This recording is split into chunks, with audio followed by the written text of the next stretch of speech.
Okay, so this is early July 2024.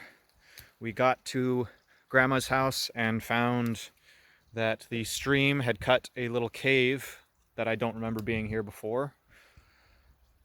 The stream from when I remember used to drop down, and there was a small little cave that ended right there.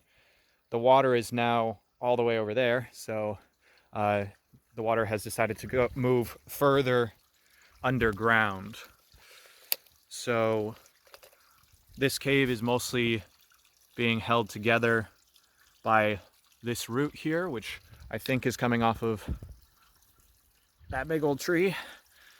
But the arch of this 32, 34 inches at the tallest, and so it's very easy to climb into. And I'm not sure how deep it goes. We'll try to measure that in a little bit. But the inside of the cave, you can see, is mostly being held up by these large roots here, and everything else is eroding around it.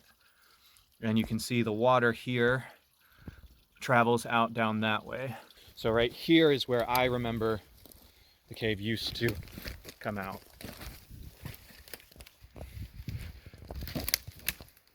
You can see the water line that goes down to the house, and what's left of this cave, which is collapsed and been bypassed by where the water goes now. And when it finally comes out and resurfaces right here, it continues on like I remember back by the house. So yeah, you can see where the old cave was and where the new one ended up. So if I were to measure this, I'm taking some measurements just so that next time I come here, it's been a decade, we can compare notes to 2024. So about 30 feet of creek is now underwater that when about 12-ish years ago used to be above ground. So you can see here, I'm going to climb into this cave, and I'm going to try to measure once I climb in there its tallest point. Now, there were a number of roots hanging down. We could climb into this before we cut them, but we cut them just so that we didn't have creepy crawlies falling onto our heads.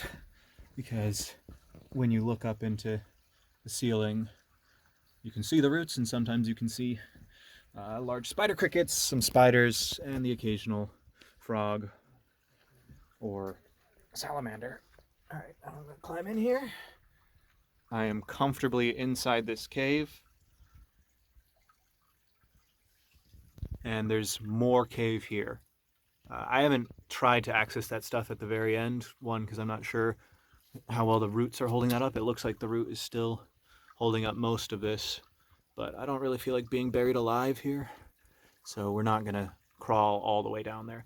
I am gonna reach the measuring tape down there.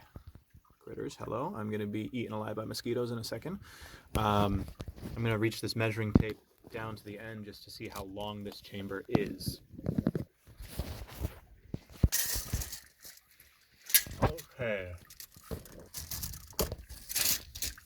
So I got a flashlight in my mouth at the moment.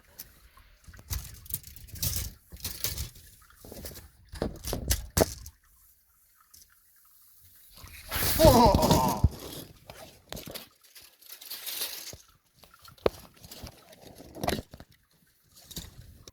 This measuring stick didn't go all the way to the end, but from this main cavern I can see to this root here, it's about 10 feet. Maybe a little bit more down there, but I'm not going to be crawling through that. There are a ton of mosquitoes there.